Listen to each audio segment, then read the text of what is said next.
This guy cuts out of scene, stays in character, and he's moving towards me as Noah. He didn't break out. And he's looking at me through like these windows and these cars, and I'm like, what is happening? Is this guy's going to want me to jump in? I'm like, oh my God, look at all these people are going to see me aping around. And he comes up to me, he's like, oh, and he puts his hand out, and then all of a sudden, and then Proximus was born. And we went off and improvised for 45 minutes. We exchanged so much information in that conversation, and it was all filmed. It was all behind the scenes. But the behind the scenes said, "When are you guys shooting that scene?" And we were like, "It's not But it's a lot of that stuff. But it made it in the film because we found so much in that first interaction before we'd even spoken a word as humans. Yeah. Owen, Kevin, thank you so much for sharing your time with us on the Movie Podcast. Pleasure. Thank you. We are such huge fans of yours, and we absolutely love this movie. It is such a wonderful day to be here talking about this movie. We love it. Wonderful day. I know. I was going to try doing it, but I feel like when I do it, it comes off more like Bane. Yeah, a little bit more aggressive. It's a little scary. I want to hear it. What a wonderful day! What a wonderful day! Yeah. It's a little. It's very cheery. Yeah, that's a very happy point. You're a happy dude. I'd be happy for sure. I'd live my life happily. Yeah. What kind of ape would you be? I think I'd be a lemur. A lemur? I'll be a small lemur. Just a small, tiny. Yeah. Okay. On my shoulder, almost. You know? Boomafu. Yeah. They got skills. Yeah, Crazy skills. Yeah. Keeping everyone on their toes. Yeah. We'd love to know, obviously, I mean, this is Planet of the Apes. What was your first memories on set from your very first day shooting this film? Can I tell? Yeah, you can tell. Yeah. It's this guy. So I came late to the party.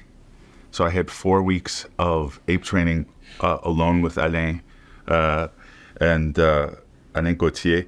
And then he took me, he's our movement coordinator, he's an incredible artist and scientist. Yeah. He took me to set, I guess when he felt like I was ready, but I'd never aped out with anyone other than him. This guy cuts out of scene, stays in character, and he's moving towards me as Noah. He didn't break out. And he's looking at me through like these windows and these cars, and I'm like, what is happening? Is this guy's going to want me to jump in? I'm like, oh my God, look at all these people are going to see me aping around. And he comes up to me, he's like, oh, and he puts his hand out, and then all of a sudden, and then Proximus was born. And we went off and improvised for 45 minutes. We exchanged so much information in that conversation, and it was all filmed. It was all behind the scenes. But the behind the scenes said, "When are you guys shooting that scene?" And we were like, It's not But it's a lot of that stuff. But it made it in the film because we found so much in that first interaction before we'd even spoken a word as humans. Yeah. So we still greet as apes first. Yeah. Probably always will. Yeah. We do too, actually. Yeah. We do too. You do? Greet as apes, always. Oh. Yeah. Wow. First date Can I was, see? yeah. Oh. That's Usually pretty just ask permission for anything. That's exactly the Are you always asking him for permission? No. We take turns. You We take exchange. turns. It's you a have to balanced share the power. Absolutely. Yeah. Okay. Absolutely. Okay. Good. You guys talked about the training that it took, and ape school obviously is one of those things that you had to go through. What does a final exam look like for ape school? What's the final exam? Go on. For me, it was just day one of shooting, which was Sink or swim. yeah.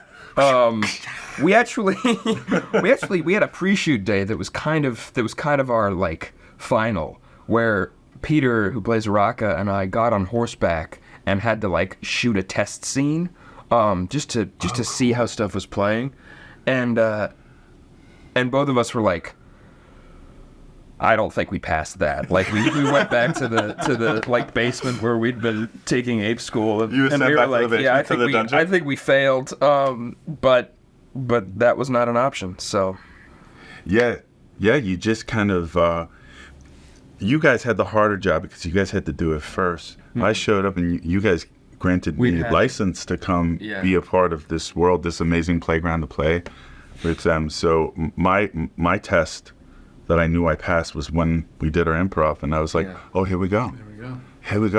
And now we just monkey around all the time. Love it. Yeah.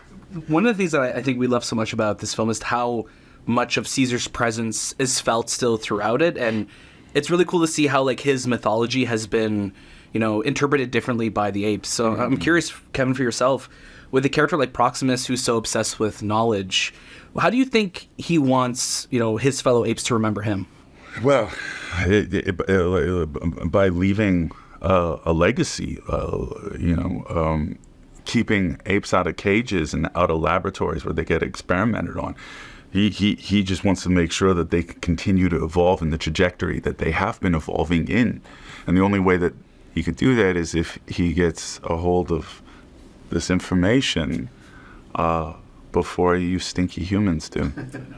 Because if not, history has told us over and over, and human nature is it's gonna happen. Yeah. Because on the flip side, Kingdom is also a coming of age story for Noah, and you really made us care about this egg in this film. Like, we were so attached to it through every moment of it. And reflecting on Noah's journey, what is some advice that you'd kind of give him to get through what he had to do? Advice that I would give him, I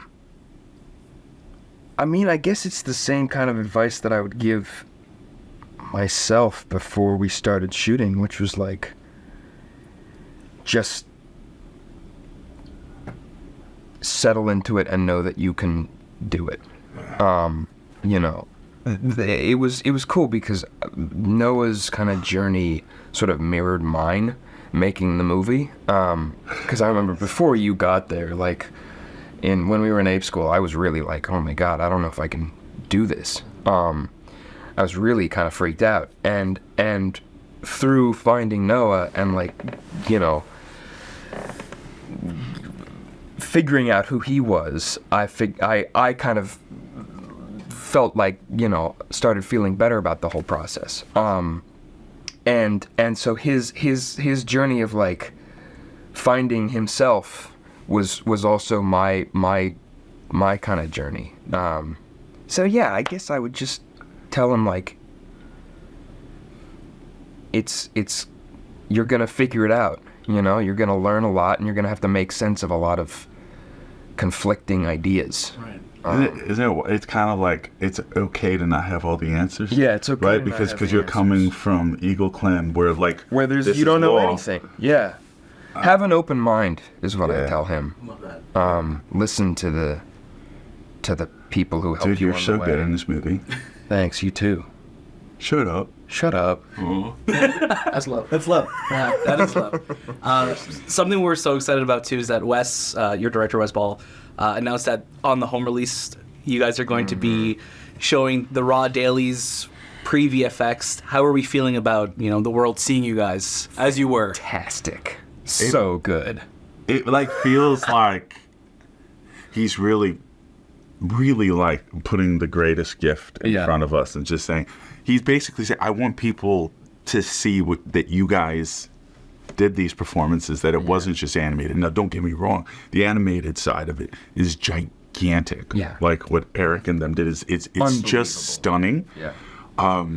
But it's like Wes said, he was like, he spent 2 months. They spent 2 months on this one eye twitch that I did because they wanted to get it right, so that it was really kind of just in the moment. It felt like it was coming from somewhere real, and the amount of care. So it's just so cool for us to be able to show people. I look like a crazy person walking around as We all do. but we all look like crazy people. We all gave each other that license, and we would go off on these amazing journeys together between action and cut. And at the end of the scene, we would just look at each other and just kind of we'd both be kind of shaking, like, what just happened? And it was magic. It was very visceral and magical. So I hope people enjoy the magic. Yeah. I think it'll be a good, it'll show people what performance capture really is, too. Because I don't think we've never seen a whole movie performance captured just raw like that. Right. And there's still a lot of misconceptions about what you're actually doing. The fact that we're just acting, Yeah. So I think I'm excited for people to understand more about the process. It's that pure freedom. Yeah. It's like riding on a motorbike with your helmet off, just going. Yeah. I think it's just like you're just going. It's probably dangerous. Yeah. It's dangerous, and if you crash, it's gonna be pretty nasty. Yeah. But you're gonna floor it, and you're just gonna go, and you're gonna lean in, and you're gonna give it everything that you possibly can. Yeah. And people will see that. It's so fun. Yeah, it is. Yeah. Anything in that version you're afraid people will see? No. No, because everything was so committed, right? Yeah. Like everything was so committed. I'm like, people are gonna, like, personally, because of my own human vanity, I'll be like, they're gonna see expressions on my face that are like, I mean, it was coming from somewhere else. So my human vanity was gone. I didn't care. Yeah. I just wanted to get the character across. So when they asked me to do photo kills, I was like, okay, no, I can't do this. I was like, Angie, you do the photo kills because I can't look at myself like this. My poor Because publicist. it's like, what the heck? Yeah. What is happening? No, the world is going to see a lot of, like, both of us looking really way too intense. Yeah. But it comes out great. But- I mean, the film, Yeah. the That's film's what incredible, right? We do. So, like, Thank you both so much. You know, Yeah. as we said, we're such huge fans of this film. We love you guys so much, and we just can't wait for the world to get back into this world. So thank you. Thanks. Yeah, you guys were great. Yeah. Yeah, thank you. Great question.